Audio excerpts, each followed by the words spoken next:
ऐसा दिल दहला देने वाला वाकया पेश आता है जिसके दौरान एक छोटे भाई ने अपने बड़े भाई को कत्ल कर दिया। हमें 1 सितंबर को एक हमारे पुकारवान फैमिली के ऊपर कॉल आती है कि बाबर नाम का एक बंदा है जिसको दौरान वारदात फायर लग गया है और वो कत्ल हो गया है। जब उसके छोटे भाई ने आपको कॉल की तो उसके अल्फाज क्या थे?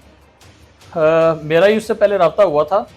उसने पहले 15 पे कॉल की तो मैंने वापस उसको कॉल की कि आपने ये कॉल की, क्या इशू हुआ है? तो उसने बहुत ही घबराई आवाज़ में मुझे कहा कि मुझे फायर लग गया है, मेरा भाई जो है कत्ल हो गया। इसने तैश में आकर पिस्टल निकाला और उसको फायर करके मार दिया। जब इसको ये पता चला कि मेरा भाई तो कत्ल कर दिया मैंने, खुद फिर इसने अपने आप को मामूली सा ज़ख्मी कर लिया और ये कॉल कर दिया। हाय गाइस, अस्सलाम वालेकुम। मैं एंकर अब्दुल्ला सुल्तान और आप देख रहे हैं अपना पसंदीदा चैनल देखो अब। आज मैं शहर रिनाला खुर्द में मौजूद हूँ। नाजरीन कराम, हाल ही में शहर रिनाला खुर्द में एक ऐसा दिल दहला देने वाला वाकया पेश आता है जिसके दौरान एक छोटे भाई ने अपने बड़े भाई को कत्ल कर दिया। मेरे साथ सदर थाने के SHO अमीन साहब मौजूद हैं। आइए इनसे जानते हैं हकीकत में इस केस की तहकीकात क्या है। अस्सलाम वालेकुम सर। वालेकुम सलाम। अच्छा सर, आप सबसे पहले मुझे ये बताइए इस केस की तफसीलात क्या है? जी अब्दुल्ला, थैंक यू। हमें 1 सितंबर को एक हमारे पुकारवान फैमिली के ऊपर कॉल आती है कि बाबर नाम का एक बंदा है जिसको दौरान वारदात फायर लग गया है और वो कत्ल हो गया है। और एक उसका भाई अली रज़ा है जो ज़ख्मी है और उसको हॉस्पिटलाइज़ किया जा रहा है। पुलिस, क्योंकि ये एक बहुत ही हसास नौइयत का केस होता है, पुलिस फौरी रिस्पॉन्ड करती है। हम जो क्राइम सीन है उसको प्राइमरीली जाके कार्डन ऑफ करते हैं, एविडेंस कलेक्शन का जो है वो स्टार्ट हो जाती है।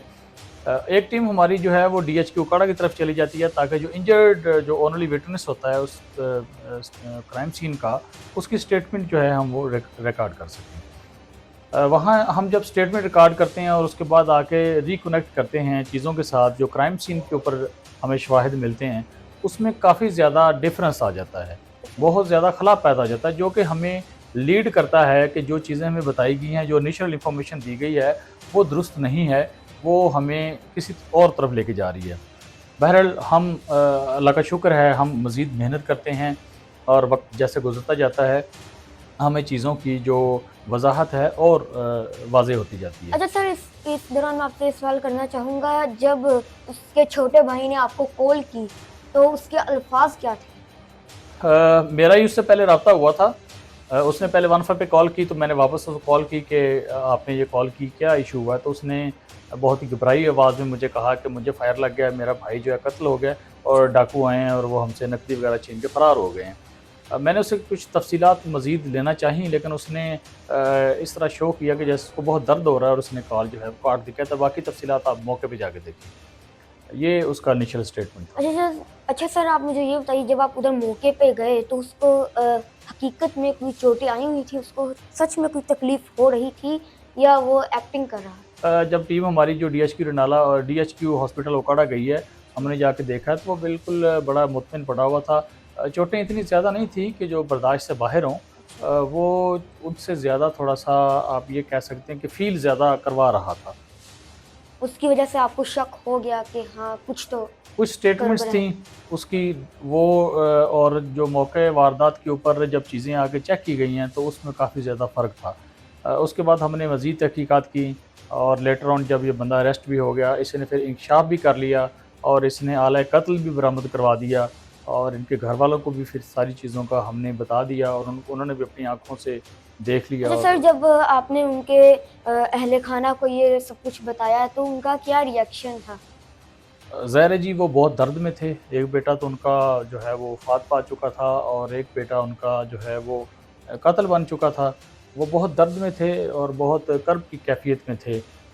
उनके लिए तो हम यही दुआ ही कर सकते हैं उनके सब्र के लिए। अच्छा सर, आप मुझे ये बताइए, कत्ल करने की वजह क्या थी? जो बड़ा भाई था वो उसको इसकी शख्सियत में कुछ कमियाँ कोताहियाँ नज़र आती थी। ये हमेशा अपने साथ पिस्टल भी रखता था। जो अली रज़ा था वो इसको बारहा समझाता था, इसकी काउंसलिंग करता था कि आप अच्छे इंसान बने और एक मुफीद सूदमंद माशरे के फ़र्द बन के ज़िंदगी गुजारें।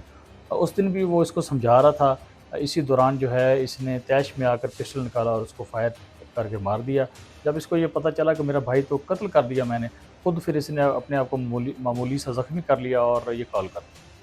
अच्छा सर, आखिर पे आप हमारे पाकिस्तान की नौजवान आवाम को क्या पैगाम देना चाहेंगे?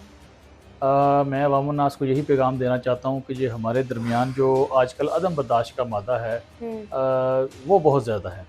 जी, हम लोगों को बर्दाश्त नहीं करते। हमें मुख्तलिफ़ आरा की इज़्ज़त करनी चाहिए, जी, डिफरेंस ऑफ ओपिनियन को एक्सेप्ट करना चाहिए और बड़ी बेशक। बर्दाश्त और हौसले से लोगों के जो पॉइंट ऑफ व्यू उनको कबूल करना चाहिए, बात सुननी चाहिए बड़ों की भी और सब्र से काम लेना चाहिए।